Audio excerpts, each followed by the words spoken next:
The doorbell rang at exactly 8:17 on the morning of my 75th birthday. I wasn't expecting anyone. My family hadn't mentioned plans to visit, but hope flickered briefly as I smoothed my cardigan and made my way to the door.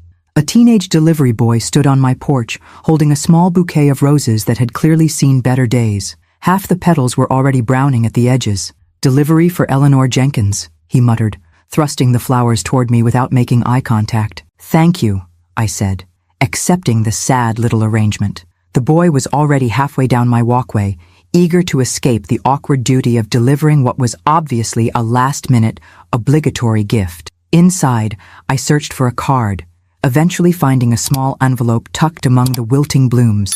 The handwriting was my daughter-in-law Patricia's, recognizable by its rigid, angular strokes. "Happy birthday, Mom. Love, Andrew, Patricia, and the kids." 5 words. No exclamation point. Not even a proper signature from my son. I placed the bouquet on my kitchen table, next to the small cake I'd bought myself yesterday. 75 years on this earth, 48 of them spent married to Richard, 9 as his widow. And this was what my birthday had become: wilted roses and silence in a house that once rang with laughter. My phone chimed with an incoming video call. Andrew's face appeared on the screen, his perfect white teeth gleaming in what I recognized as his client smile, professional, practiced, and utterly devoid of genuine warmth. "Happy birthday, Mom!" His voice was too loud, too jovial. Patricia leaned into the frame, her blonde highlights freshly done, designer sunglasses perched on her head. "Thank you, dear," I replied, studying their background. They appeared to be in a living room, but something seemed off. "How are things at home?" "Oh, busy as always. The kids are at school, and we're just—" A waiter in a crisp white shirt appeared behind them, speaking rapid French as he set down 2 espresso cups. "Voilà, monsieur, madame. 2 cafés." Andrew's face froze momentarily before he recovered. "Thanks. We ordered coffee delivery. New service in the neighborhood."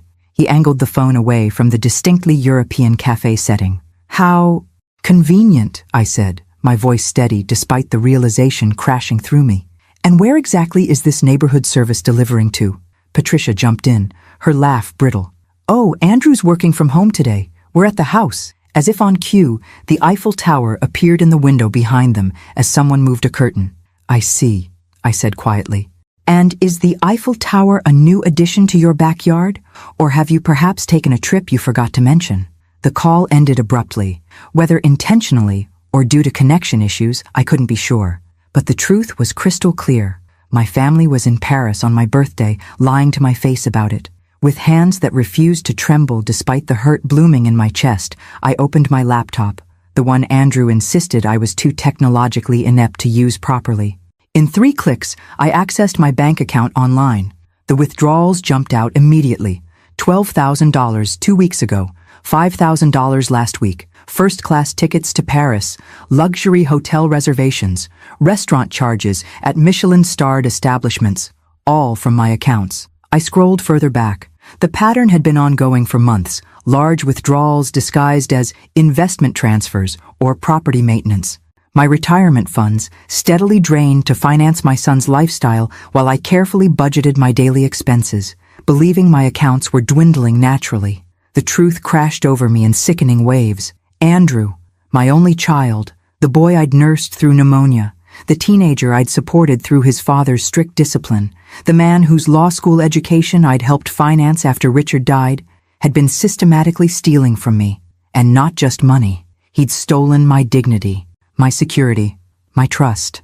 My phone buzzed with a text from Andrew. "Sorry, Mom, bad connection. Call dropped. Have a great birthday. We'll celebrate when we're back from our business trip next week." Business trip. The lie continued.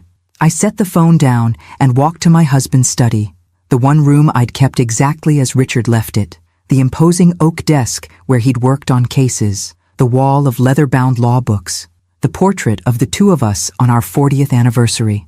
"They think I'm a fool, Richard," I said to the empty room. "Our son thinks I'm a doddering old woman who won't notice being robbed blind."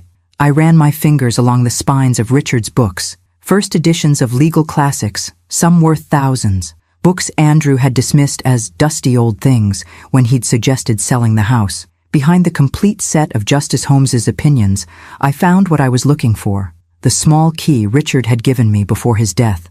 "When you turn 75, Ellie," he'd said, his voice weak but his eyes still sharp.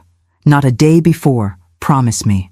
I'd promised, not understanding then why the specific age mattered. Now, as the betrayal of my son burned cold in my chest, I finally knew it was time. The small wall safe behind Richard's portrait clicked open, revealing a sealed envelope with my name written in my husband's distinctive script, along with a flash drive and a business card for someone named Victor Harmon, federal prosecutor, retired. As I held the envelope, a notification chimed on my phone, a social media alert from Patricia's account. With trembling fingers, I opened it to find a photo of my family, Andrew, Patricia, my teenaged grandchildren, and even Patricia's mother, raising champagne glasses on a Seine River cruise. The caption read, "Finally taking that European vacation we've always dreamed of. Best trip ever. Family time." My 75th birthday lunch, a sandwich I'd made myself, sat forgotten on the kitchen counter as I broke the seal on my husband's letter. Whatever Richard had planned, whatever protection he'd put in place, the time had come. They thought they were dealing with a helpless old woman. They were about to discover how wrong they were. If you're already feeling outraged by this family's betrayal, hit that subscribe button right now. You won't want to miss what happens next in Eleanor's journey for justice. My hands trembled as I unfolded the pages of Richard's letter, his familiar handwriting bringing him back to me so vividly I could almost smell his sandalwood aftershave. "My dearest Eleanor, if you're reading this, you've reached your 75th birthday, and I've been gone for some time. I pray these years without me have been gentle to you. Knowing our son as I do, however, I fear they may not have been." I sank into Richard's leather chair, my heart pounding. Andrew has always been bright but weak, easily influenced by status and money. Patricia only accelerated these tendencies. I watched him changing during my final years, saw how he looked at our assets rather than at us, the way he calculated what we had instead of valuing who we were. "I've made arrangements, Ellie, protections I couldn't tell you about while I lived because I needed Andrew to believe he had access to everything. The accounts he's been managing since my death contain only a fraction of our true estate." My breath caught. What was Richard saying? The collection of first editions in my study that Andrew always dismissed as worthless old books? They're insured for $4.3 million. The small property in the Berkshires that we purchased under my mother's maiden name? Worth another $2 million in today's market. The investment portfolio managed by Victor Harmon, whose card is enclosed, currently valued at approximately $8 million. None of this appears in the will Andrew believes is final. None of it is accessible through the accounts he's been managing for you. I pressed a hand to my mouth, shock coursing through me. Richard, my methodical, justice-driven husband, had created a shadow estate, one Andrew knew nothing about. I specified that Victor should reveal this to you only when you turned 75, an age I calculated would force Andrew to show his true character. If I've gauged our son correctly, by now he will have begun systematically draining what he believes is your entire net worth, confident you're too trusting or confused to notice. Tears spilled down my cheeks, not of sadness, but of vindication. Richard had seen it coming. He'd known our son better than I had allowed myself to. Contact Victor immediately. He has all the documentation necessary to revoke Andrew's access to your accounts and to initiate legal proceedings if necessary. The flash drive contains detailed records of every transaction from our accounts for the past 15 years, cataloged with my usual attention to detail. I'm sorry for this elaborate deception, my love. I hoped Andrew would prove me wrong. If he has been a devoted son, caring for you as we raised him to do, then perhaps you'll never need to read these words. But, if not, remember that steel in your spine that first drew me to you, Ellie. The quiet intelligence that so many mistook for passivity.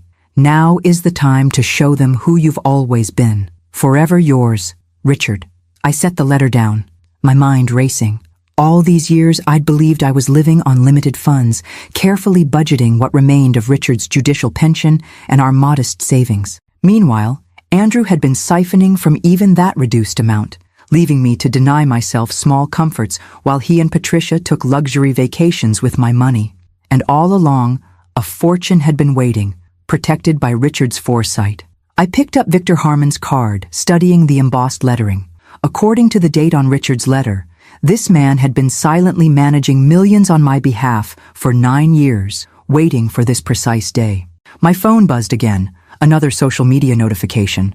This time, it was my grandson Jason posting a photo from the Louvre, posing mockingly next to a statue of an elderly woman. His caption, "Found Grandma's long-lost twin. Old lady vibes. European vacay." The casual cruelty struck deep. I taught Jason to read, had attended every baseball game even when Andrew and Patricia were too busy, had helped him with his college applications just last year. And this was how he saw me, as nothing more than an old woman to be mocked, whose resources were there for his taking. I reached for my phone and dialed the number on Victor's card. A deep, measured voice answered on the second ring. "Eleanor Jenkins, I presume. I've been expecting your call." "You have?" "For 9 years, Mrs. Jenkins. Your husband was very specific about the date." There was a pause. "I take it you've read Richard's letter?" "Yes," I said, my voice growing stronger. "And I need your help." "Of course. Richard prepared for this extensively. I suggest we meet as soon as possible. There are documents requiring your signature, accounts to be transferred solely to your control, and several matters requiring immediate attention. How soon can we meet?" "I can be at your home in an hour, if that suits you." An hour. After 9 years of being slowly robbed by my own child, things would begin changing within an hour. "There's something else," I said, making a swift decision. "I need a forensic accountant, someone who can trace exactly what's been taken and how it's been spent." "Already arranged," Victor replied, and I could hear the smile in his voice. Richard thought of everything. His instructions were most specific about what to have prepared for your 75th birthday. After hanging up, I returned to Richard's study and began examining the bookshelves with new eyes. First editions, many signed, collected over decades of careful acquisition. Books Andrew had repeatedly urged me to donate or sell at garage sale prices to declutter. My laptop pinged with an email notification.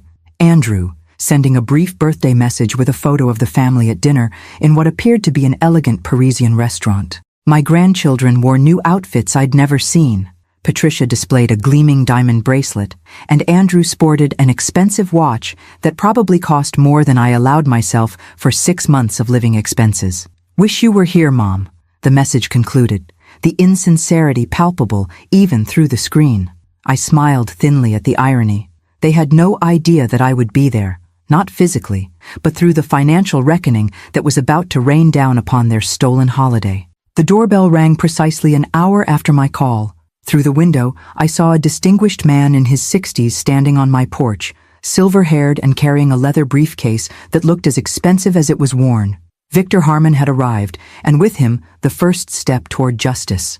Before I continue, don't forget to enter our exclusive story group, where you'll get access to bonus content without ads, delivered straight to your phone even without internet. Just check out the pinned comment below to join our community of listeners. As I opened the door to greet Victor, I felt Richard's presence beside me, urging me forward.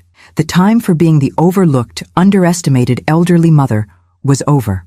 Eleanor Jenkins, librarian, curator, judge's wife, and evidently millionaire, was about to show her family exactly who they had been stealing from. "Your husband was a remarkable man, Mrs. Jenkins." Victor Harmon spread documents across my dining room table with practiced precision. His legal mind was unparalleled, but it was his insight into human nature that truly set him apart. I studied the papers before me. Account statements, property deeds, investment portfolios, tangible proof of Richard's elaborate safeguards. "He anticipated everything," I murmured, tracing my finger over a trust document dated 2 weeks before Richard's death. "Even how Andrew would react once given access to what he thought was our entire estate." Victor nodded gravely. "Judge Jenkins contacted me 11 years ago with concerns about your son's financial behavior. He'd noticed small discrepancies, insignificant amounts being diverted from accounts Andrew had begun helping with. The betrayal had started even before Richard died. The knowledge settled like ice in my stomach. The judge was extremely methodical," Victor continued. "He began transferring assets to sheltered accounts, creating the trust under my management, and documenting every suspicious transaction." He tapped a folder. "The evidence is extensive and damning." My throat tightened. "My own son. I'm afraid the financial abuse of elderly parents is distressingly common, Mrs. Jenkins. Even in families one would never suspect. Victor's professional demeanor softened slightly. Richard wanted to protect you, but he also wanted to give Andrew a chance to prove him wrong. By waiting until I turned 75. Exactly. It gave Andrew time to either demonstrate his trustworthiness or, he trailed off diplomatically, or reveal himself as a thief, I finished bluntly. Victor nodded. The first step is securing your immediate financial independence. I've prepared the paperwork to revoke Andrew's power of attorney and transfer control of all accounts solely to you. As I signed document after document, a notification pinged on my phone, an automatic alert from my credit card. A $3,700 charge at a designer boutique in Paris. Patricia, no doubt, enjoying another shopping spree with my supposedly dwindling funds. They have no idea what's coming, do they? I asked, almost to myself. No, Victor confirmed. And there's one more thing Richard wanted you to know today. He pulled out a final document from his briefcase. It's about the library collection. I frowned. The first editions in Richard's study? Not just those, the entire Jenkins collection at the Savannah Rare Books repository. My confusion must have shown on my face. You didn't know, Victor realized. Richard established a specialized collection at the repository 15 years ago. Rare legal texts, first editions, historical documents. He's been quietly building it for years under a blind trust. It's now valued at over $10 million. The room seemed to tilt slightly. $10 million in books? Richard was a passionate collector with an expert's eye. He leveraged his judicial connections to acquire pieces most collectors never get access to. Victor smiled. And he named you as the sole trustee, with the official title of chief curator. Tears sprang to my eyes. Richard had created not just financial security for me, but a purpose, a role that honored my lifelong love of books and preservation. There's a board meeting next week, Victor added. They're eager to finally meet the mysterious Mrs. Jenkins, who will be taking over direction of the collection. I wiped my eyes, overwhelmed by Richard's foresight and love. Even from beyond the grave, he'd found a way to protect both my financial security and my sense of purpose. Now, Victor said, his tone becoming more businesslike, we need to discuss how you want to handle the situation with Andrew. We have several options. Tell me. We could initiate criminal charges for financial elder abuse and fraud. The evidence would likely result in significant jail time.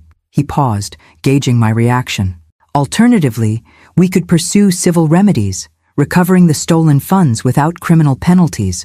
Or, I prompted, or you could confront him privately first, with the evidence in hand, and decide your course of action based on his response. I considered the options carefully, thinking of the grandson who mockingly compared me to an ancient statue, the daughter-in-law who sent wilted flowers as an afterthought, and the son who had been systematically stealing from me for years. But I also thought of the little boy Andrew had once been, holding my hand as we walked through the park, looking up at me with Richard's eyes. I want to see his face, I decided, when he realizes what Richard knew, what I know. I want to see if there's anything left of the son we raised. Victor nodded. A confrontation, then. We should prepare carefully. As we strategized, another notification lit up my phone. Andrew posting a family photo from the Eiffel Tower with the caption, "Making memories that will last a lifetime. Family first." The irony would have been laughable if it weren't so painful. A knock at the door interrupted our planning. I opened it to find a petite woman with silver-streaked dark hair and sharp eyes that missed nothing. "Mrs. Jenkins? I'm Diana Reeves, the forensic accountant Victor engaged." She hefted a laptop bag. "I understand we have some financial discrepancies to investigate." I welcomed her in, introducing her to Victor. Diana wasted no time, setting up her computer and connecting a small device to my laptop. "This will extract the banking records and transaction history," she explained. "Based on the preliminary data Victor shared, I've already identified several suspicious patterns." Her fingers flew over the keyboard. "Classic signs of systematic financial exploitation, regular withdrawals disguised as legitimate expenses, transfers to accounts you have no access to, credit card charges for items you'd never use." "Like designer boutiques in Paris?" I asked dryly. Diana nodded. "Exactly. And luxury watches, high-end restaurants, premium golf club memberships." She glanced up. "No offense, Mrs. Jenkins, but you don't strike me as an avid golfer with a taste for $500 lunches." "None taken," I assured her. As Diana worked, Victor received a call that took him to the corner of the room. When he returned, his expression was grim, yet satisfied. "That was my contact at your bank, Mrs. Jenkins. All accounts have been successfully frozen and Andrew's access has been revoked. Any pending transactions, including several large ones initiated in the past 24 hours, have been halted." I took a deep breath. "So they'll discover the accounts are frozen while they're still in Europe, most likely within hours when they attempt their next purchase." Victor's tone was professionally neutral, but I detected a hint of satisfaction. My phone began to ring almost immediately. Andrew's name flashed on the screen. "Right on cue," Diana murmured. I stared at the phone, suddenly unsure. This call would be the first salvo in a war I hadn't wanted, but could no longer avoid. Once I answered, there would be no going back to the comfortable fiction that my son cared for me as more than a financial resource. "You don't have to answer," Victor reminded me gently. The phone continued to ring, insistent and demanding, just like Andrew himself. I straightened my shoulders, feeling that steel in my spine Richard had mentioned. 75 years had taught me something about courage, about standing up for myself. It was time to put those lessons to use. "Oh, I'm going to answer," I said, reaching for the phone. "But not quite yet. Let's let him stew a little longer, shall we? After all," I added with a small, determined smile, "I'm just a confused old woman. I probably don't even hear the phone ringing." Victor and Diana exchanged approving glances as I let the call go to voicemail, watching calmly as 3 more calls from Andrew followed in rapid succession. The game had changed, and for the first time in years, I was the one making the rules. "I'd love to hear your thoughts on Eleanor's situation. Have you or someone you know ever faced financial exploitation from family members? Share your experiences in the comments below, and don't forget to like this video if you're enjoying Eleanor's journey to justice." After 6 missed calls, I decided it was time. I nodded to Victor, who positioned himself beside me, ready to document the conversation. Diana continued working, but glanced up, giving me an encouraging smile. I pressed the answer button and activated the speakerphone. "Hello?" I kept my voice deliberately faint, confused, exactly how Andrew expected his elderly mother to sound. "Mom! Finally!" Andrew's voice blasted through the speaker, tension vibrating in every syllable. "There's something wrong with the accounts. The cards are being declined, all of them." "Oh dear," I murmured. "That sounds serious." "It is serious," he was nearly shouting now. "We're in—" He caught himself. I'm trying to handle some important transactions, and nothing's going through. The bank says the accounts are frozen." "Frozen," I repeated, infusing my tone with helpless bewilderment. "Why would they be frozen?" "That's what I'm asking you." His control was slipping. "Did you go to the bank? Did you talk to anyone about our finances?" Our finances. The possessive pronoun hung in the air, audacious in its presumption. "Well," I said slowly, "now that you mention it, I did speak with someone today. A very helpful gentleman about some paperwork that needed my signature." "What paperwork?" Andrew's voice sharpened with alarm. "Who was this person?" "He said his name was Victor. Victor Harmon." I glanced at Victor, who was recording the call, his expression impassive. He knew Richard. The silence that followed was so profound, I could hear street noises from Paris in the background. "Victor Harmon," Andrew finally repeated, his voice oddly flat. "Did he say what he wanted?" "Oh, something about a trust Richard set up, and accounts I didn't know about." I paused, deliberately. "And a collection of books worth millions. Isn't that remarkable, Andrew? Books that you've been telling me to get rid of for years." Another silence, longer this time. When Andrew spoke again, his tone had changed completely. Gentler, persuasive, the voice he used when trying to convince me to sign documents without reading them. "Mom, listen to me carefully. This man Harmon, he's not who he claims to be. Dad never mentioned him to me, which means he's likely a con artist targeting vulnerable seniors." Victor raised an eyebrow, but remained silent. "Is that so?" I kept my voice mild. "Absolutely. These scammers are sophisticated. They research families, learn personal details, then swoop in with elaborate stories to gain trust." Andrew was warming to his narrative now. "You need to call the bank immediately and restore my access. I'll fly home right away and sort this out." "Fly home?" I feigned confusion. "From where, dear? I thought you were at the house." The momentary hesitation told me he'd forgotten his own lie. "I had to make an emergency business trip. Look, that's not important right now. What matters is protecting you from this Harmon person. And the accounts? The ones that are frozen? Once my access is restored, I'll make sure everything is secure. His voice softened further, taking on the patronizing tone I'd grown to hate. You know you don't understand financial matters, Mom. That's why Dad put me in charge of everything. Did he? I let a hint of steel enter my voice. Is that what Richard did, Andrew? Put you in charge of me? Something in my tone must have alerted him. Mom, what's going on? Who's there with you? As it happens, Victor Harmon is still here, along with Diana Reeves, a forensic accountant who's been tracking every penny you've stolen from me over the past 9 years. The sharp intake of breath was audible even through the phone's speaker. Mom, you're confused. No, Andrew. For the first time in years, I'm seeing with perfect clarity. I straightened in my chair, abandoning the frail old lady act entirely. Did you enjoy the Louvre today?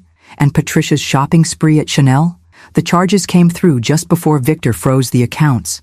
This is absurd. You're clearly being manipulated by these people. These people, as you call them, were appointed by your father. Richard saw what you were becoming. He anticipated every move you'd make. Andrew's voice turned cold. Whatever you think you know, I know exactly how much you've taken, I interrupted. $347,000 over the past 9 years, according to Diana's preliminary analysis. Money transferred from accounts you had fiduciary responsibility for. That's not just immoral, Andrew. It's criminal. You can't prove anything. Diana looked up from her computer and nodded firmly. Oh yes, we could. Every transaction is documented, I informed him. Every penny traced. Richard was methodical that way, a trait you clearly failed to inherit. Patricia's mother needs medical treatments, he said suddenly, shifting tactics. The kids' college funds, business setbacks. You have no idea what pressures we're under. Pressures that justify luxury vacations, designer shopping sprees, lies about where you are on my birthday. My voice hardened. Where is my granddaughter right now, Andrew? Is Emily with you in Paris? The guilty silence confirmed what I'd suspected. Emily, my quietest grandchild, the bookish one who still visited me regularly, wasn't in the social media photos. They'd left her behind while stealing my money to fund their European adventure. Emily had summer courses, he finally muttered. She couldn't get away. Or perhaps she'd refused to participate in the charade. Here's what happens now, I said, my voice steady with newfound authority. You will no longer have access to any of my accounts. The power of attorney you've abused has been revoked. When you return from the vacation my retirement paid for, we will meet with Victor and Diana to discuss restitution options. Restitution? He sounded genuinely shocked. You can't be serious. We're family. Yes, we are, which makes your betrayal all the more reprehensible. I paused, allowing the weight of the moment to settle. Enjoy the remainder of your trip, Andrew. I suggest you book a cheaper hotel. Your credit limit has been significantly reduced. Mom, wait. I ended the call, my hand trembling slightly despite my resolute tone. 9 years of manipulation, of careful conditioning, to make me doubt myself, to make me feel dependent, all unraveling in a single conversation. Well done, Mrs. Jenkins, Victor said quietly. Diana nodded in agreement. That was impressive. Most victims of financial exploitation struggle to confront their abusers so directly. I'm not most victims, I replied, surprising myself with the conviction in my voice. And I'm no longer a victim at all. My phone immediately began ringing again. Andrew, then Patricia, then Andrew once more. I silenced it and turned to my new allies. What happens next? Victor consulted his notes. The accounts are secured. I've engaged a security service to monitor your home while Andrew is away. Tomorrow, we meet with the directors of the Jenkins collection to formalize your role. As for legal proceedings against your son, that decision can wait, I said firmly. First, I want to see my granddaughter Emily. Diana looked up from her computer. According to these records, she's attending summer literature courses at Savannah College. Campus is just 20 minutes from here. I nodded, a plan forming. Perfect. I think it's time Emily learned about her literary inheritance, don't you? The Jenkins collection will need a successor curator eventually. As Victor made arrangements for tomorrow's meetings, I found myself drawn back to Richard's study, to the books Andrew had dismissed as worthless. I ran my fingers along their spines, feeling their significance anew, not just as valuable objects, but as symbols of Richard's foresight and love. My phone pinged with a text from an unknown number. "Grandma, it's Emily. Dad's calling everyone frantically. Are you okay? Can I see you?" The first genuine concern anyone in my family had shown on my birthday. Perhaps not everything was lost after all. "Yes, dear," I replied. "I'm more than okay, and we have so much to talk about." The knock on my door came at precisely 7 that evening, 3 gentle raps that I recognized immediately as Emily's. Unlike her brother's impatient pounding or her parents' authoritative knocking, Emily's touch had always been tentative, considerate. I opened the door to find my granddaughter standing on the porch, her dark hair swept into a messy bun, glasses slightly askew, and an oversized canvas bag slung over her shoulder, likely filled with books, as always. "Grandma!" she breathed, relief washing over her face. "You're really okay." "Of course I am," I assured her, opening my arms. She stepped into my embrace, holding me tightly. "Happy birthday," she whispered. "I'm so sorry I didn't come earlier. I was in the library all day and didn't see Dad's texts until an hour ago." I ushered her inside, noting the shadows under her eyes and the tension in her shoulders. "You've been caught in the middle of something, haven't you?" Emily sighed, placing her bag on the floor with the care of someone who treasures its contents. "Dad called me 6 times. He sounds frantic. Something about accounts being frozen and you being taken advantage of." She looked at me directly. "But that's not what's happening, is it?" "No," I confirmed, guiding her to the living room where tea awaited. Quite the opposite, in fact. As we settled on the sofa, I studied my granddaughter's face, so like Richard's, with the same thoughtful eyes and determined chin. Of all my grandchildren, Emily had inherited not just his features, but his character, his integrity, his love of books, his quiet passion for justice. "They're in Paris," she said suddenly. "All of them. Dad, Mom, Jason, Michael, even Grandma Patricia." "I know. They told me it was a last-minute business trip, that you knew about it." She twisted her hands in her lap. "But they invited me weeks ago. I said no because I knew it was your birthday, and I couldn't understand why they'd plan a trip now." I felt a rush of warmth toward this thoughtful young woman. "You didn't want to miss my birthday." "Of course not." Emily looked puzzled that it would even be a question. "But then Jason posted those photos from the Louvre, and I realized they'd been planning this for months. They lied to me, and they abandoned you on your birthday." Her voice cracked slightly. "Using your money, apparently, from what Dad was saying." I poured the tea, giving myself a moment to decide how much to share. Emily was 21, an adult, but still caught between loyalty to her parents and her own sense of right and wrong.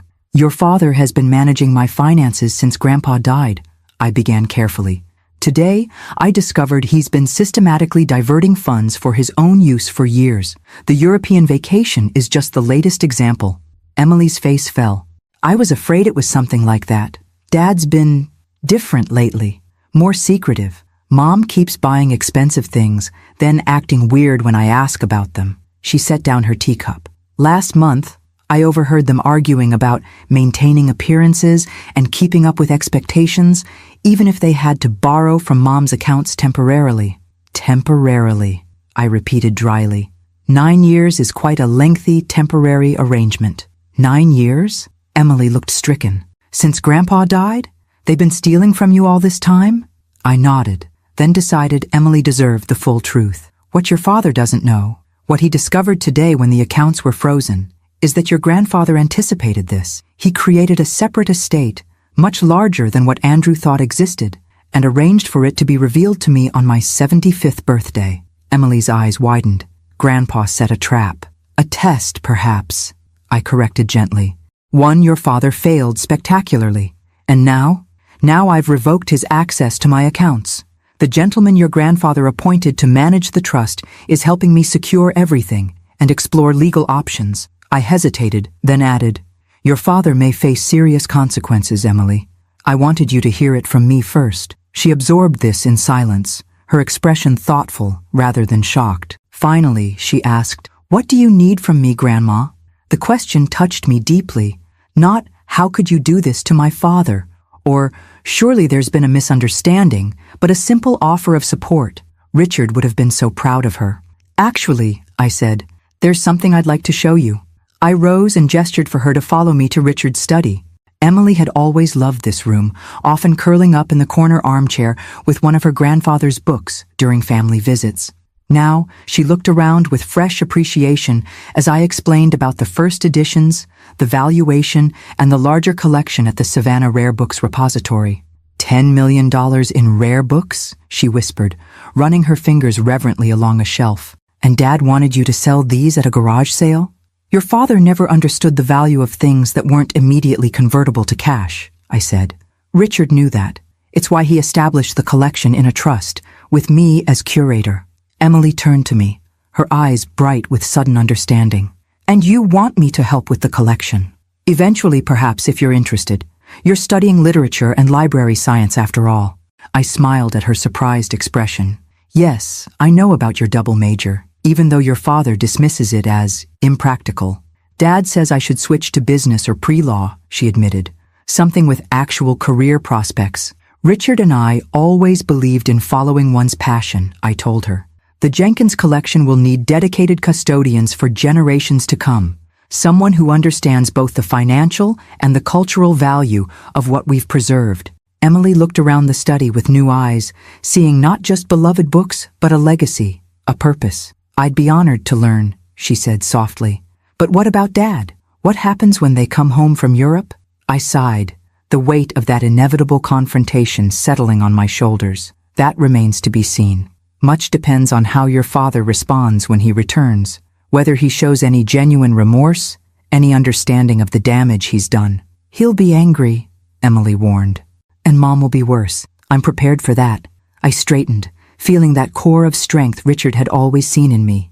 I'm done being the convenient ATM, the silent grandmother who doesn't question when her retirement funds vanish while her family vacations without her. Emily impulsively hugged me. I'm so sorry they did this to you, Grandma. I should have realized something was wrong.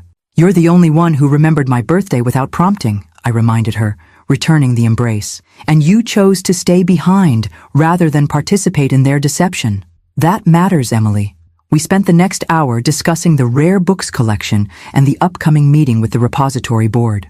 Emily's knowledge impressed me. She'd clearly been studying preservation and cataloging techniques that would be valuable for the collection's future. As she prepared to leave, her phone buzzed repeatedly. Andrew again, no doubt growing more desperate with each hour the accounts remained frozen. I don't know what to say to him, she admitted, staring at the screen. You don't have to say anything right now, I assured her. This situation is between your father and me. You're not responsible for his actions or for fixing the consequences. Emily nodded gratefully, then reached into her canvas bag. I almost forgot. I brought you something. She handed me a carefully wrapped package. Happy birthday, Grandma. Inside was a beautifully bound edition of Jane Austen's collected works. Not a rare first edition, but a thoughtfully chosen gift from a granddaughter who knew her grandmother's tastes. It's perfect, I said, genuinely touched. Thank you, Emily. After she left, I returned to Richard's study, placing Emily's gift on his desk. You were right about her, Richard, I said to the empty room. She has your integrity, your love of learning. Andrew may have disappointed us, but Emily gives me hope. My phone chimed with another text from Andrew, his 10th since our confrontation call. This is a terrible misunderstanding. Patricia and I are cutting the trip short. We'll be home in 2 days to sort everything out. Please don't do anything rash before we talk. I smiled at his choice of words. Rash would be describing my actions after a lifetime of careful deliberation. Rash would be allowing this exploitation to continue one day longer. No, what I was doing wasn't rash at all. It was long overdue. I texted Emily to confirm our meeting at the repository tomorrow, then prepared for bed, setting out clothes for my first day as official curator of the Jenkins collection. After decades of putting everyone else's needs before my own, it was time to step into the role Richard had crafted so carefully for me, not just as guardian of his financial legacy, but as steward of something far more valuable: knowledge, history, culture. Andrew and Patricia would return in 2 days, expecting to find a confused old woman easily manipulated back into compliance. Instead, they would meet Eleanor Jenkins, curator and trustee, a woman reclaiming her power after years of calculated diminishment. Let them come. I was finally ready. The Savannah Rare Books repository was housed in a stately Georgian building downtown. its red brick exterior giving little indication of the treasures within. As Victor escorted Emily and me through the imposing oak doors, I felt a strange mixture of anticipation and trepidation. This collection, worth millions, curated secretly by Richard for years, had been waiting for me all this time. Mrs. Jenkins, what an honor to finally meet you. The repository's director, Dr. Harriet Simmons, greeted us warmly. Judge Jenkins spoke of you often during our acquisitions meetings. Acquisitions meetings? I repeated, surprised. Richard came here regularly? At least monthly for 15 years, Dr. Simmons confirmed. He had an exceptional eye for rare legal texts and first editions.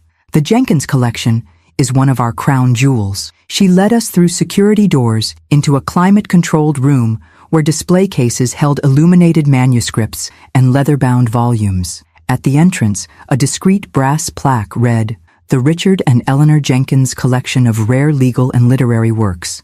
My name. He'd included my name all along. "This way, please, Dr." Simmons guided us to a mahogany door marked Private Collection. "The board is waiting to meet you." Inside, 8 people rose as we entered. Distinguished academics and collectors who had apparently been working with Richard for years on a collection I'd known nothing about. They greeted me with respect, bordering on reverence, shaking my hand and expressing condolences for Richard's passing, as if it had happened recently, not 9 years ago. "We've maintained everything according to the judge's specifications," explained an elderly gentleman who introduced himself as the board treasurer. "Waiting for the day you would assume your role as chief curator." "My 75th birthday," I murmured, the significance of the date finally clear. Richard hadn't just been protecting our assets from Andrew. He'd been preparing a purpose for me, a reason to stay engaged with the world after he was gone. "Exactly," Dr. Simmons confirmed. The judge was quite specific. The collection would remain under interim management until you turned 75, at which point full curatorial control would transfer to you. "But I'm not a rare books expert," I protested. Dr. Simmons smiled. "The judge said you'd say that. He also said you were being modest. You have a master's degree in library science, Mrs. Jenkins. You managed the university's special collections department for 15 years before retiring." "That was decades ago," I said, though I felt a flush of pleasure that Richard had remembered my early career with such pride. After our children were born, I'd stepped back to part-time cataloging work, eventually leaving the field entirely to support Richard's judicial career. "Knowledge like yours doesn't disappear," Dr. Simmons assured me, and the judge established a substantial operational fund to provide whatever expert assistance you might need. As the meeting progressed, I learned the full scope of what Richard had created, not just a valuable collection, but an educational foundation that sponsored research fellowships, preservation initiatives, and public programming around rare books and legal history. Emily sat beside me, absorbing everything with shining eyes. When Dr. Simmons mentioned the collection's need for a long-term succession plan, she glanced meaningfully at my granddaughter. "The judge mentioned your granddaughter Emily might someday be interested in carrying on the family legacy," she noted. "We'd be delighted to establish an internship if that appeals to you, young lady." Emily's face lit up. "It would be an honor," she said, looking to me for approval. I nodded, my heart full. While Andrew had been systematically stealing my retirement funds, Richard had been building this, a meaningful legacy for both of us, and potentially for Emily as well. After the board meeting, Dr. Simmons gave us a private tour of the collection's highlights: rare first editions of legal precedents, signed copies of famous judicial opinions, literary works that had influenced legal thought throughout history. "And this," she said, stopping before a glass case in the center of the main room, "is the collection's centerpiece." Inside lay a small, leather-bound volume that looked unremarkable until I read the display card. First printing of Common Sense by Thomas Paine, 1776, inscribed by John Adams to Alexander Hamilton. "This is," I breathed, unable to find adequate words. "Worth approximately $2 million, Dr. Simmons confirmed. Judge Jenkins acquired it at auction 7 years ago, outbidding several major museums. After he died," I whispered, stunned by the revelation. Dr. Simmons nodded. "The judge established autonomous purchasing authority for the collections trust with instructions that certain acquisitions should proceed even after his passing. He was building something meant to last generations, Mrs. Jenkins." Emily pressed closer to the glass, her expression reverent. Grandpa bought this knowing he'd never see it in the collection? The judge had remarkable foresight, Dr. Simmons said, and faith in those he left behind. She glanced at me with a knowing smile. He said his Eleanor would understand the value of patience, of planning for a future beyond one's own lifetime. As we completed the tour, Victor rejoined us, having spent the morning with the repository's legal team, finalizing the transfer of curatorial authority. "Everything is in order, Mrs. Jenkins," he reported. "The board has formally acknowledged you as chief curator, with full discretionary control over acquisitions, programming, and staffing." "Including internships?" I asked, glancing at Emily. "Absolutely. The operational endowment includes funds specifically designated for educational initiatives and succession planning." He handed me a folder. "These documents outline your authorities and responsibilities. The annual budget is quite generous." I opened the folder to find a figure that made me blink in surprise. "This is the annual budget? Just for operations?" "The judge believed cultural preservation deserved proper funding," Victor said with a small smile. "The acquisition budget is separate and substantially larger." As we prepared to leave, Dr. Simmons handed me a small box. "The judge left this for you, to be delivered when you assumed your role as curator." Inside was a key, antique brass, clearly symbolic rather than functional. Attached was a note in Richard's handwriting, "For Eleanor, who always held the key to everything that mattered. The collection is yours now, as it always has been in spirit. Use it wisely, my love." Tears pricked my eyes as I clutched this final gift from my husband. All these years, while I'd thought I was merely surviving his absence, Richard had been quietly ensuring I would eventually thrive. Outside the repository, Emily hugged me impulsively. "Grandma, this is incredible! The collection, the internship opportunity. It's like Grandpa planned the perfect future for both of us." "He always did think ahead," I said, smiling through my tears. My phone buzzed with yet another text from Andrew. "More urgent now, more demanding. Our return flight lands tomorrow at 2 p.m. We need to meet immediately to fix this disaster. I've spoken with our family attorney, their family attorney, not mine, never mine." "Dad again?" Emily asked, noticing my expression. "Yes, they're coming home tomorrow." I straightened my shoulders, feeling newly fortified by the morning's revelations. They expect to find me confused, apologetic, and ready to restore their access to my accounts. But instead, Emily said with a small, fierce smile so like Richard's, "They'll find the chief curator of the Jenkins collection." Exactly. I tucked the brass key into my purse, a tangible reminder of Richard's faith in me. "I think it's time we prepare for their return, don't you? Victor, could you arrange a meeting at my home tomorrow evening? With Diana present to discuss the financial documentation?" "Of course, Mrs. Jenkins." Victor made a note in his calendar. "Would you like me to have legal counsel present as well?" I considered this carefully. "Yes, but not confrontational counsel. Someone measured, reasonable. This is about establishing boundaries and consequences, not burning bridges entirely." Despite everything, Andrew was still my son. His children, especially Emily, were precious to me. If there was a path forward that didn't involve criminal charges, I wanted to find it. Richard, I thought, would have wanted that too. Justice tempered with mercy when possible. "Emily, will you join us tomorrow?" I asked my granddaughter. She hesitated. "You mean be there when Dad and Mom return? When they find out about everything?" "Only if you're comfortable," I assured her. "This isn't your battle." Emily squared her shoulders in a gesture so reminiscent of Richard that it made my heart ache. "I'll be there, Grandma. You shouldn't face them alone." As we drove home, I reflected on the whirlwind changes of the past 24 hours. Yesterday morning, I'd been a supposedly helpless widow eating a solitary birthday lunch while my family vacationed with stolen funds. Now I was the chief curator of a multi-million-dollar collection, with financial independence restored and a clear purpose for my remaining years. All because Richard had seen what I couldn't, or wouldn't, see in our son, and had planned accordingly. All because he'd recognized strength in me that I'd forgotten I possessed. Tomorrow would bring confrontation, difficult truths, and painful reckonings. Andrew and Patricia would not surrender their sense of entitlement easily. But for the first time in years, I felt fully prepared to stand my ground, to claim my rightful place not as a convenient source of funds, but as a woman of substance, purpose, and determination.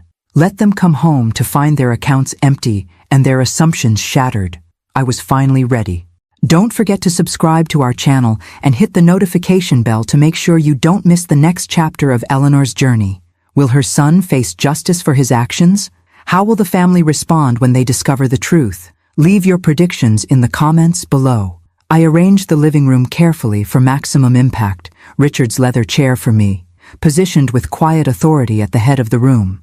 The antique coffee table held neat stacks of financial documents Diana had prepared, color-coded and flagged for easy reference. On the side table, the brass key from the repository, my curator's credentials, and the folder outlining the Jenkins collection's true value. Victor arrived first, accompanied by Catherine Ellington, a poised attorney specializing in elder law. Diana came next, carrying additional financial records and a laptop for presentation. Emily slipped in shortly after, her face pale but determined as she took the seat beside me. "Are you sure about this?" she whispered.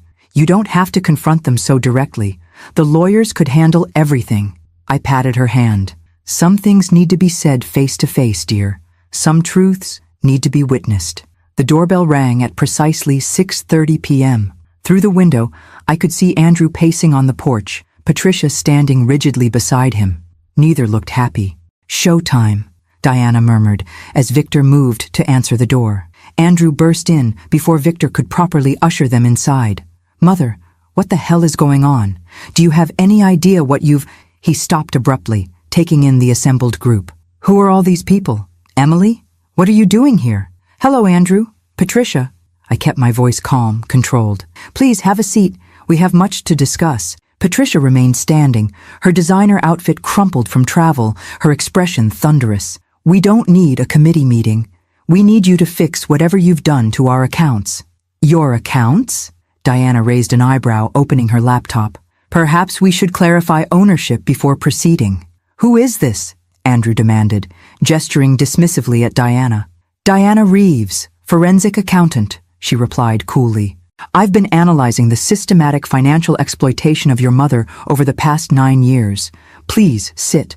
My presentation includes visual aids you might find illuminating." The color drained from Andrew's face. "Mother, this is ridiculous.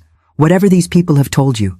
"These people," I interrupted firmly, "have told me nothing I didn't verify myself. The documentation speaks for itself. 9 years of unauthorized transfers, misappropriated funds, fraudulent representation. Fraud is a serious accusation," Patricia snapped, finally sinking onto the sofa. "We've been managing your finances for your own protection. Is that what you call it?" I nodded to Diana, who turned her laptop to display a chart tracking withdrawals against luxury purchases. "Managing my finances by spending $43,000 on jewelry last year? Or $27,000 on golf club memberships? Or perhaps the $93,000 European vacation was a necessary expense for my protection?" Andrew's face flushed. "We've been under financial pressure, business setbacks, the kids' education." "The children's education funds were fully funded years ago," Victor interjected. "Judge Jenkins established those trusts separately, as you well know." "Who exactly are you?" Patricia demanded. "Victor Harmon. I've managed the Jenkins Trust for the past 15 years at Judge Jenkins' request." Andrew's expression shifted from defiance to confusion. "What Jenkins Trust? Dad's estate was settled years ago." "The visible portion?" "Yes." I leaned forward. "Your father anticipated this situation, Andrew. He saw what you were becoming, what you'd already begun to do even while he was alive. That's absurd." But uncertainty crept into his voice. Catherine Ellington spoke for the first time, her tone professionally detached. "Judge Jenkins established a separate trust containing the bulk of his assets, designated to remain under Mr. Harmon's management until Mrs. Jenkins's 75th birthday." She slid documents across the table. "These records confirm the judge's concerns about potential financial exploitation were well-founded." Andrew stared at the papers without touching them. "This can't be legal."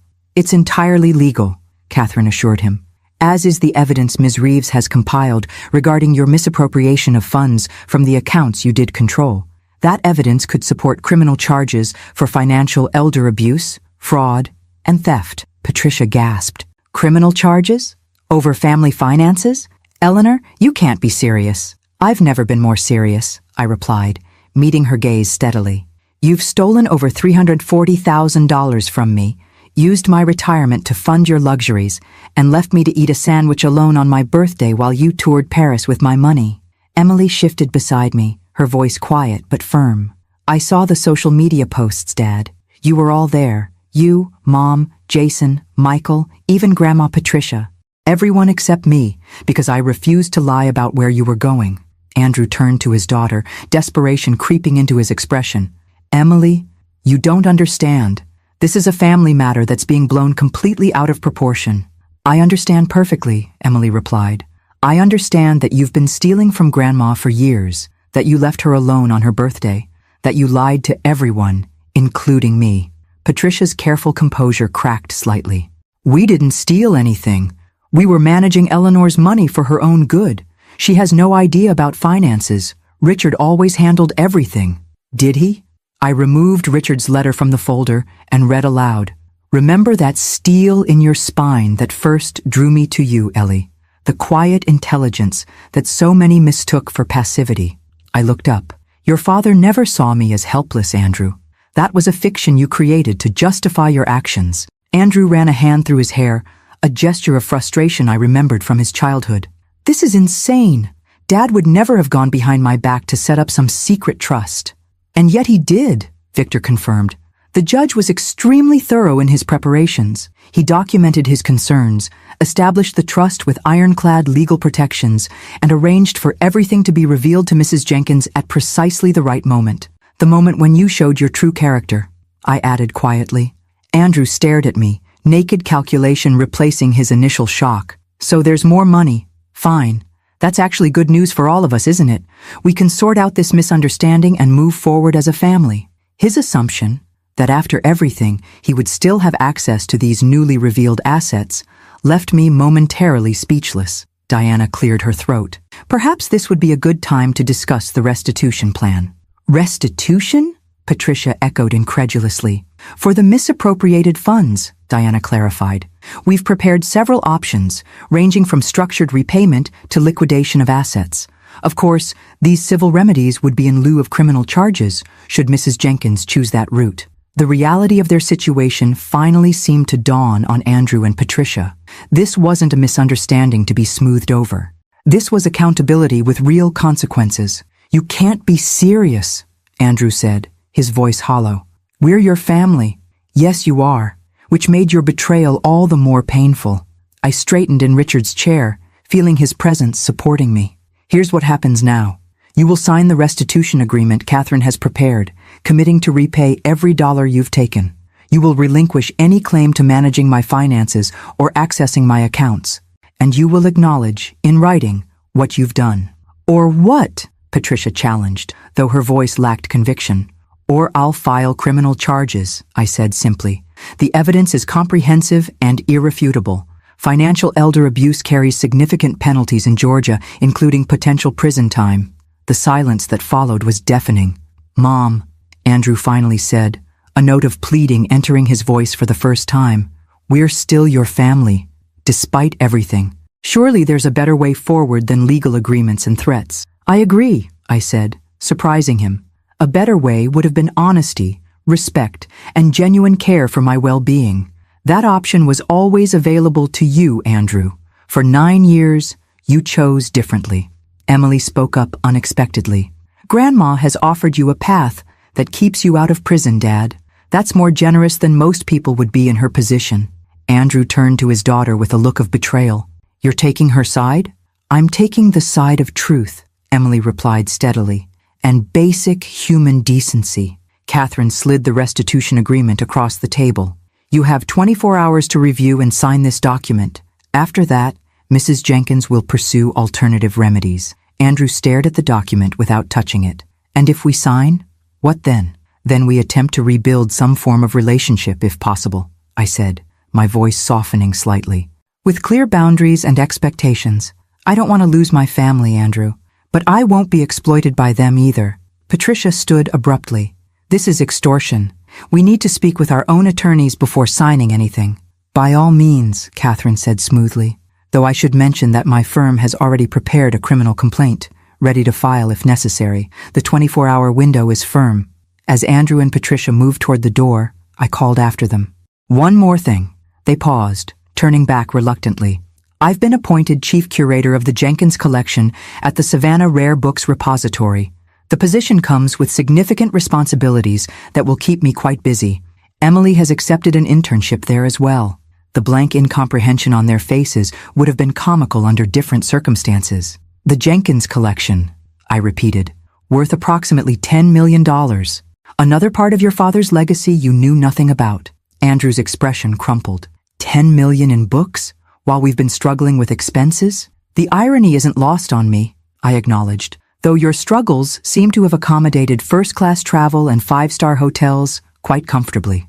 After they left, the room fell silent. Emily reached for my hand, squeezing it gently. You were amazing, Grandma. Victor nodded in agreement. Judge Jenkins would have been proud. You handled that with remarkable composure. I released a shaky breath, the adrenaline of confrontation finally ebbing. Do you think they'll sign? They'd be fools not to, Diana said pragmatically. The alternative is public humiliation and possible criminal conviction. Andrew has always been practical when his own interests are at stake, I said, remembering the calculating look that had replaced his initial shock. He'll sign. As our legal team packed up their materials, I found myself drawn once again to Richard's study. The room felt different now, not a shrine to the past, but a bridge to the future he had so carefully laid out for me. You saw it all coming, didn't you? I murmured to his portrait. The exploitation, the lies, even my eventual need for purpose beyond family obligations. Emily appeared in the doorway. Grandma? Are you okay? I smiled at my granddaughter, this unexpected ally who represented hope for the next generation. I'm better than okay, dear. For the first time in years, I feel fully alive. What happens tomorrow? After they sign? We begin again, I said simply, with truth as our foundation this time. It won't be easy, but nothing worthwhile ever is. Emily nodded thoughtfully. Grandpa used to say that, about things worth having being worth fighting for. He was right about so many things. I touched the brass key from the repository, this tangible symbol of Richard's faith in me. Now, shall we review those catalog records for your internship? The Jenkins collection won't curate itself, after all. 1 year later, I stood in the grand hall of the Savannah Rare Books Repository, surveying the elegant space transformed for tonight's gala. Crystal chandeliers cast a warm glow over displays of literary treasures. White-gloved attendants offered champagne to distinguished guests. Academics, collectors, and Savannah's cultural elite. At the center of it all, the newly expanded Jenkins collection, now including recent acquisitions I'd personally selected. Grandma, the mayor just arrived. Emily appeared at my elbow, resplendent in a midnight blue gown, her curator's badge gleaming. And Dr. Simmons wants to confirm you're ready for the dedication ceremony. Tell her I'll be right there. I smoothed my own gown. Emerald silk that had cost more than I would have dreamed of spending a year ago, back when I was budgeting every penny while my son drained my accounts. So much had changed since my 75th birthday. Mrs. Jenkins, you've outdone yourself. Victor Harmon approached, looking distinguished in his tuxedo. The repository board is beyond pleased with the collection's expansion under your curatorship. Richard laid the groundwork, I said modestly. I'm merely building on his vision. You've done far more than that, Victor countered. The educational initiatives, the fellowship program, the digital preservation project, all your innovations. The judge would be immensely proud. My gaze drifted to the far corner of the room, where Andrew stood with Patricia, both looking uncomfortable in formal attire. They'd signed the restitution agreement exactly 1 year ago today, avoiding criminal charges, but committing to structured repayment of every dollar they'd taken. The past year hadn't been easy for them. Andrew's law practice had suffered when rumors of his financial misconduct circulated. Patricia had been forced to downsize her social commitments as their finances contracted. The European vacation had become a distant memory as they faced the reality of living within legitimate means. Are you ready to speak with them? Victor asked, following my gaze. As ready as I'll ever be, I replied. Our relationship had been cautiously rebuilding. Stilted family dinners, carefully neutral conversations, gradual steps toward something resembling respect, if not the easy trust we'd once shared. Andrew had met every restitution payment deadline, though I suspected Patricia resented each one bitterly. I made my way across the room, accepting congratulations from guests as I passed. When I reached Andrew and Patricia, I noticed the strain around their eyes, the forced quality of their smiles. "Mother," Andrew nodded stiffly. "Congratulations on the gala. It's quite impressive." "Thank you for coming," I said. "It means a great deal to have family here tonight." Patricia glanced around at the opulent surroundings, the wealthy patrons, the priceless books displayed in illuminated cases. "The collection seems to be thriving," she observed, a hint of bitterness seeping through her polite veneer. "It is," I confirmed. "The new acquisitions have attracted significant scholarly attention." Andrew shifted uncomfortably. "Emily seems to be taking to her role here." I followed his gaze to where my granddaughter was confidently explaining a rare manuscript to an enthralled group of donors. "She has a natural talent for it. The board has already discussed creating a permanent position for her after graduation. A more practical career path than I gave her credit for," Andrew admitted grudgingly. This small acknowledgement, that he had been wrong about Emily's literary interests, represented progress of a sort. A year ago, he would have dismissed the entire repository as a waste of valuable resources. "Mrs. Jenkins, we're ready for the dedication whenever you are, Dr. Rye." Simmons appeared at my side, rescuing me from the awkward conversation. "If you'll excuse me," I said to Andrew and Patricia, "duty calls." As I moved toward the podium, I spotted my other grandchildren in the crowd. Jason and Michael had come at Emily's insistence, looking bored but present, another small step toward family healing. Their social media accounts no longer featured mocking posts about their old lady grandmother. Whether from newfound respect or simple self-preservation, I couldn't be sure, but I chose to view it as progress. The crowd quieted as I took my place at the podium, the brass key from Richard's gift hanging from a chain around my neck, both accessory and symbol. "Distinguished guests, colleagues, friends," I began, my voice steady and clear. 1 year ago today, the Jenkins collection entered a new chapter when I assumed the role of chief curator. Tonight, we celebrate not just the expansion of our holdings, but the broader mission Judge Richard Jenkins envisioned when he established this collection 15 years ago. As I spoke about preservation, education, and cultural heritage, I saw genuine interest in the faces before me, respect for my knowledge and vision, not the patronizing tolerance Andrew had shown toward his confused mother for so many years. "In honor of this anniversary, I am pleased to announce the establishment of the Jenkins Fellowship for Literary Preservation," I continued. "This annual grant will support emerging scholars in rare book conservation and digital humanities, ensuring that literary treasures remain accessible for generations to come." Applause rippled through the room. From the corner of my eye, I saw Andrew's expression shift from detached politeness to genuine surprise. He hadn't expected this, hadn't anticipated that I would be creating new legacies rather than simply managing the old ones. "The fellowship's initial endowment comes from funds recovered over the past year," I added, meeting Andrew's gaze directly. "Transformed from personal loss into public benefit, from exploitation into education, from betrayal into legacy." A hush fell over the crowd, most unaware of the personal significance behind my words. But Andrew knew, Patricia knew, and from their expressions, they finally understood the magnitude of what they had nearly destroyed. Not just money, but meaning, purpose, impact. After the ceremony, as guests mingled and admired the collection, Emily joined me in a quiet corner. "That was perfect, Grandma," she said, squeezing my hand. "Especially the part about transformation." "It felt right," I admitted, "to acknowledge where the fellowship funding came from, even if only our family understands the reference." "Dad looked like he'd been hit by a truck," Emily observed with a hint of satisfaction. "I think it finally sank in. What he took from you wasn't just money. It was dignity, purpose. And now both have been restored," I said softly, with interest. As the evening drew to a close, Andrew approached me alone, Patricia having retreated to speak with acquaintances across the room. "Mother, he hesitated, uncharacteristically uncertain. "The fellowship is an impressive initiative. Thank you." "Using the restitution money that way?" He struggled visibly with what he wanted to say. "It's not what I expected." "What did you expect, Andrew?" I asked, genuinely curious. He shrugged uncomfortably. "I don't know. That you'd spend it on yourself, travel, luxury items, the things we spent it on, I suppose. That was never who I was." I said gently, which is something you might have remembered had you seen me as a person rather than a resource. His face flushed with shame, a reaction I hadn't seen from him since childhood. I'm beginning to understand that. It wasn't an apology, not explicitly, but it was an acknowledgement, and perhaps that was enough for now. Your final restitution payment is due next month, I reminded him. After that, our financial entanglement will be concluded. And then, he asked, an edge of uncertainty in his voice. And then we continue rebuilding our relationship as mother and son, as family. I straightened my shoulders. With clear boundaries and mutual respect, if you're willing. He nodded slowly, a glimpse of the sun I remembered showing through the facade he'd maintained for so long.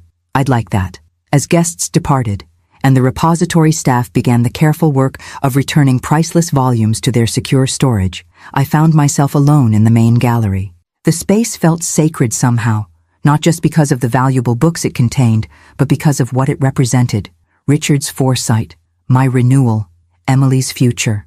I touched the brass key at my neck, thinking of all it had unlocked, not just the collection, but my own dormant strength, the quiet power Richard had always seen in me, even when I'd forgotten it was there. You were right, Richard, I whispered to the empty room. About everything. From being abandoned on my 75th birthday to presiding over a prestigious cultural institution 1 year later, the journey had been unexpected, painful, and ultimately transformative. They had traveled to Europe using my retirement money, leaving me to eat lunch alone on my birthday. But Richard had prepared for exactly this betrayal, setting in motion a sequence of revelations that would not only protect me financially, but provide purpose for my remaining years. As I gathered my things to leave, Emily appeared in the doorway. Ready, Grandma? The car's waiting. Yes, I smiled, taking one last look at the collection. My collection now, in every sense. I'm ready. Outside, the warm savannah night welcomed us, stars bright in the clear sky. As our car pulled away from the repository, I felt Richard's presence beside me, not as a ghost from the past, but as a partner in creating this unexpected future. They had underestimated me, dismissed me, exploited me, but in doing so, they had inadvertently set me free. At 76, I wasn't merely surviving my later years, I was defining them, on my own terms, with purpose, dignity, and the quiet strength that had been within me all along. Epilogue. 5 years have passed since that transformative 75th birthday. The Jenkins collection has grown into one of the most respected rare book repositories in the Southeast. Emily, now the associate curator, is being groomed to eventually take my place, though at 81, I show no signs of slowing down.